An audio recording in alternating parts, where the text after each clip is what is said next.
நண்பர்களுக்கு வணக்கம். ஆரோக்கியா வியூஸ்ல இருந்து உங்கள் ஆரோக்கிய ராணி பேசுறேன். இப்போ நம்ம இன்னைக்கு எடுத்திருக்க டாபிக் எதுனா, தாவேக்கவில் திரு செங்கோட்டையன் அவர்கள் இணைந்த நிகழ்வை பற்றி தான் இப்போ நம்ம பேச போறோம். கடந்த 2 தினங்களாக மீடியாக்கள்ல எல்லா இடத்துலையும் பேசப்பட்டு வந்த விஷயம் எதுனா, திரு செங்கோட்டையன் அவர்கள் தாவேக்கவில் இணைய போகிறார் அப்படின்னு பரபரப்பா பேசியிருந்தாங்க. செங்கோட்டையன் அவர்களிடம் கேட்டபோது கூட ஒரு புன்னகையோடு சென்று விட்டார். மறுக்கவும் இல்லை, ஏற்றுக்கொள்ளவும் இல்லை, அப்படி அமைதியா இருந்தார்.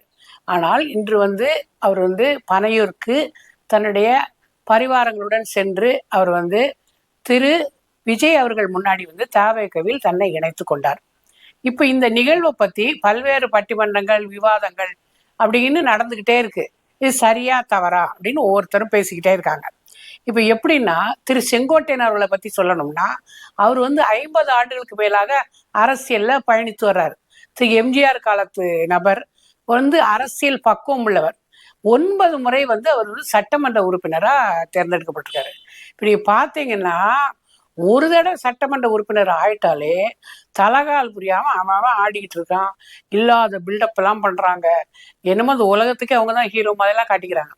9 முறை ஒருவர் சட்டமன்ற உறுப்பினரா தேர்ந்தெடுக்கப்பட்டு இவருக்கு எதிர்ப்பு யாருமே இல்லை அப்படிங்கிறத ப்ரூவ் பண்ணவர் திரு செங்கோட்டையன் அவர்கள். அப்புறம் 2 முறைக்கு மேல அவர் மந்திரியா இருந்திருக்கிறார். இப்ப புரட்சி தலைவி அம்மா அவர்களுக்கு அவர் மிகப்பெரிய ஒரு கைடா இருந்திருக்காரு. அரசியல் பிரச்சார பயணம்லாம் செய்யும் பொழுது கரெக்டா பாதை வகுத்து கொடுத்து அவருடைய வெற்றிக்கு ஒரு சிறந்த வழிகாட்டியா இருந்திருக்காரு. திரு எம்ஜிஆர் அவர்களுக்கும் அவர் நம்பிக்கைக்கு பாத்திரமா இருந்திருக்காரு. திரு எடப்பாடியார் அவர்கள் காலத்துல பள்ளி கல்வித்துறை அமைச்சரா இருந்து நல்ல அவருடைய பணியை கச்சிதமா செஞ்சிருக்காரு. அவருக்கு பெரிய பிளாக் மார்க் எல்லாம் கிடையாது. எளிய தொண்டன், சாதாரண கடைக்கோடி தொண்டன், தோல்ல கை போட்டு பேசுற அளவுக்கு ரொம்ப ஒரு எளிமையான மனிதர். ஒரு பெரிய அவர் மேல எந்த ஒரு சச்சரவு பிரச்சனைகள் எதுவுமே கிடையாது.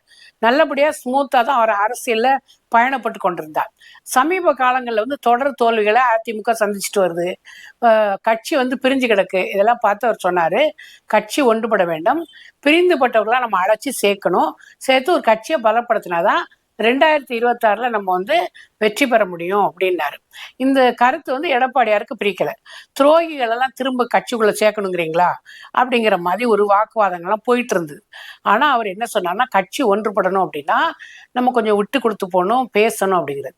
பேச்சுவார்த்தைங்கிறது ரொம்ப முக்கியம். ஒரு மிகப்பெரிய கட்சி, ஒரு ஆலமரம் மாதிரி உள்ள ஒரு கட்சி, அதுல நிறைய பிரச்சனைகள் இருக்கலாம். சின்ன கட்சிகளுக்குள்ளே ஏகப்பட்ட பிரச்சனை வருது. மிகப்பெரிய கட்சி அப்படிங்கும்போது அதுல நிறைய பிரச்சனைகள் இருக்கலாம். உட்கார்ந்து பேசி அந்த பிரச்சனைகளை சால்வ் பண்ணலாம். ஆனா எடப்பாடியார் அதுக்கு ரெடியா இல்லை. அவருக்கு இது பிடிக்கல. ஏற்கனவே அவருக்கும் ஓபிஎஸ் அவர்களுக்கும் நிறைய உட்கட்சி மோதல்கள்லாம் ஏற்பட்டு கடைசியில ஓபிஎஸ் ஒரு கட்சியை விட்டு நீக்கிட்டாரு. ஓபிஎஸ் போராடி உரிமை மீட்பு குழு அது இதுன்னு ஏகப்பட்ட கூட்டங்களை போட்டு கடைசியில் இன்னைக்கு வரைக்கும் அவர் போராடி அவரால் திரும்ப கட்சிக்குள்ள வர முடியல. ஓப்பனா அவருடைய ஆதரவாளர்கள் நாங்க கட்சியில இணைஞ்சா போதும் அந்த அளவுக்கு வந்துட்டாங்க. ஆனாலும் இணைய முடியல. இவர் எடப்பாடியார் என்ன நினைச்சாருன்னா, ஓபிஎஸ் மாதிரி செங்கோட்டையனை அப்படி தூக்கி போட்டுடலாம், போட்ட என்ன நடக்க போகுது, 10ஓட 11 இவரும் போய் புலம்பிட்டு இருப்பாரு அப்படிதான் நினைச்சாரு. ஆனா அது அப்படி நடக்கல. ஓபிஎஸ் நீக்கின மாதிரி செங்கோட்டையன் அவர்கள் நீக்கினது நடக்கல. நிறைய தொண்டர்கள் செங்கோட்டையனை திரும்ப கட்சியில இணைக்கணும், அது மட்டும் இல்லாம கட்சி ஒன்றுபடணும்னு சொல்லி நிறைய போராட்டங்கள்லாம் நடத்தினாங்க. நிறைய போராட்டங்கள் நடந்துட்டு இருக்கிறதுக்கு மத்தியில இந்த போராட்டங்களுக்கு ஒரு முடிவு வேணும் அப்படின்னு நினைக்கிறாங்க. ஆனா திரு எடப்பாடியார் அவர்கள் விட்டு கொடுக்கறதாவே இல்லை. அவர் பாட்டுல அவர் பிரச்சாரம் போய் ஊர் ஊரா மக்களை சந்திச்சுக்கிட்டே இருக்காரு. இப்ப கட்சி ஒன்றுபடணுங்கிற எண்ணம் அவருக்கு இல்லை. கடைசியில பார்த்தாங்க, செங்கோட்டையன் திமுகவில் இணைந்து விடுவார் அப்படின்லாம் சொன்னாங்க. ஆனா அவர் திமுக இணையணுங்கிற எண்ணமே இல்லை. ஏன்னா கொள்கை ரீதியா அவர் 50 வருடமா திமுக எதிர்த்துட்டு வந்திருக்காரு. திடீர்னு திரும்ப போய் நட்பு பாராட்டி இணைகிறதுக்கு அவருக்கு மனசுல இடம் இல்லை. இப்ப கடைசியில அவர் என்ன பண்ணிட்டாருன்னா, தவேகவில் திரு விஜய் அவர்கள் முன்னாடி போய் அந்த கட்சியில இணைஞ்சிட்டாரு. இன்னைக்கு இந்த நிகழ்ச்சி நடந்தது. தொண்டர் படைகள்லாம் போய் இணைஞ்சிட்டாங்க. இப்ப என்னன்னா, திரு செங்கோட்டையன் அவர்கள் இணைவதால் தவேகாவிற்கு பலமா இல்லது தவேகாவால் திரு செங்கோட்டையனுக்கு பலமா அப்படின்னு கேட்டா, திரு செங்கோட்டையன் இணைவதால் தவேகாவிற்கு பலம் அப்படின்னு தான் நான் சொல்வேன். ஏன்னா நான் ஏற்கனவே ஒரு வீடியோல சொல்லியிருக்கேன், ஒரு அடுத்த கட்ட தலைவர்களை பிரகாசிக்கும்படி யாருமே இல்லை. ஆதவ அர்ஜுனா இருக்காரு, புஷி ஆனந்த் இருக்காங்க. பளிச்சுன்னு சொல்ற மாதிரி அடையாளம் காட்டுற மாதிரி மிகப்பெரிய தலைவர்கள் இன்னும் தேவைக்காக இல்லை அப்படின்னு தான் சொன்னோம். ஆனா இன்னைக்கு வந்து திரு செங்கோட்டையன் அவர்கள் இணைந்த பிறகு அதுக்கு ஒரு புது மெருகேறி இருக்கு. இப்போ செங்கோட்டையன் ஒரு கோல்டு மாதிரி. ஏன்னா அரசியல் அனுபவம் மிக்கவர், ஒரு பழம்பெரும் அரசியல்வாதி, ஒரு 2-3 தலைமுறையை பார்த்துட்டாரு. இந்த பிரச்சார ரூட் மட்டும் இல்லாம எல்லா விதத்திலையும் ஒரு கட்சி ஜெயிக்கிறதுக்கு அவர் எல்லா வகையிலும் இருப்பாரு. ஒரு நல்ல விசுவாசி. அப்படிங்கிற பட்சத்துல திரு செங்கோட்டையன் அவர்கள் வந்து தேவைக்காவில் இணைந்தது தேவைக்காவிற்கு ஒரு பெருமையும் பலம். இதை வந்து திரு விஜய் அவர்கள் சரியாக பயன்படுத்தி கொள்ள வேண்டும்.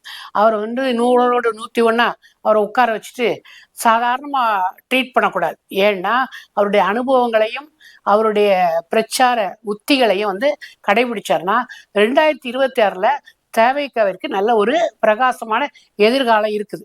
எத்தனை பேர் வந்தா கூட இப்ப யாருமே வந்து செங்கோட்டையன் வந்து ஒரு பெரிய போட்டியா எடுத்துக்க மாட்டாங்க. ஏன்னா அவர் மிகப்பெரிய தலைவர்.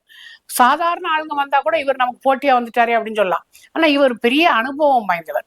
அதனால இப்பேற்பட்டவர் வந்து கட்சிக்கு வருவது கட்சிக்கு ஒரு பெருமை. இப்ப எடப்பாடியார் வந்து இப்போ இதனால என்ன ஆகுதுன்னா லூசர் ஆயிட்டாரு.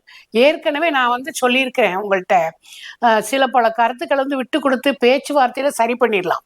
சரி பண்ணலைன்னா ஒவ்வொருத்தரா கட்சியை விட்டு போய் கட்சி கூடார் வந்து காலியாகிவிடும் என்று நான் ஏற்கனவே ஒரு வீடியோல நான் சொல்லியிருந்தேன்.